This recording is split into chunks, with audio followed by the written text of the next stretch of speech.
Hello, my name is Noah, and I am going to read Sorry by Norbert Landa, illustrated by Tim Warnes. Sorry.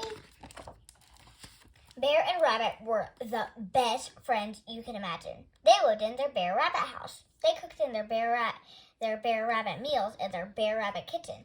Rabbit was better at frying mushrooms. Bear was perfect at making honey cakes.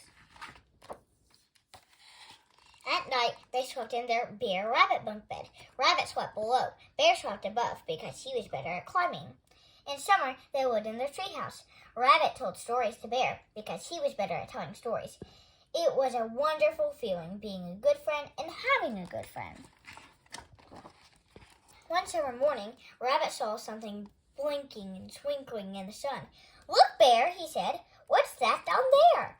Bear lowered Rabbit to the ground in his basket and climbed down. Then they ran to look for the strange thing. Bear went right up close and looked into it. He had never seen a thing so shiny. "Goodness," he said, "it's a picture of me. Look, Rabbit, what fluffy bear ears I have." So Rabbit looked into the shiny thing. "You're kidding," he said. "It's a picture of me, my pretty long ears.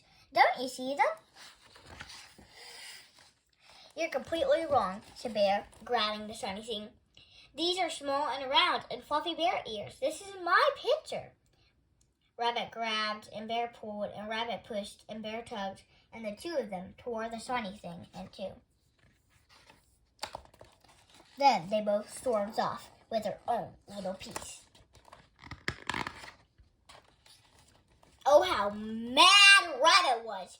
He strode back to Bear Rabbit house and slammed the door. Then he stuck the shiny thing to the wall so he could look at his picture and proudly say, "Wonderful, pretty long ears." Then he went to bed.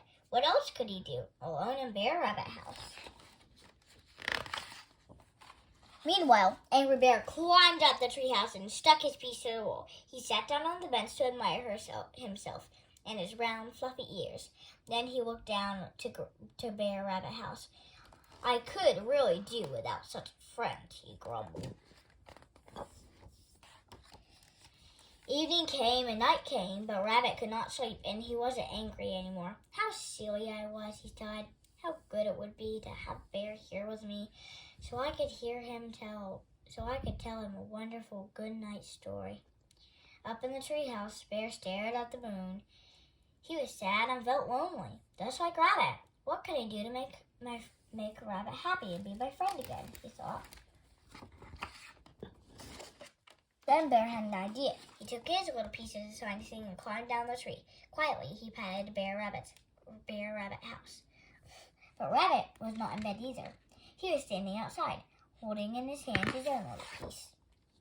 When he saw Bear, Rabbit walked toward him and whispered, "Sorry, Bear, you can have my picture." "Oh no, I'm sorry," Bear said, and gave him his own. But when they got into a huddle and looked at the shiny things, what did they see? A picture of both of them. "That's just perfect," said Bear and Rabbit happily.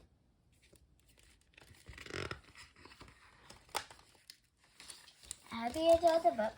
Sorry.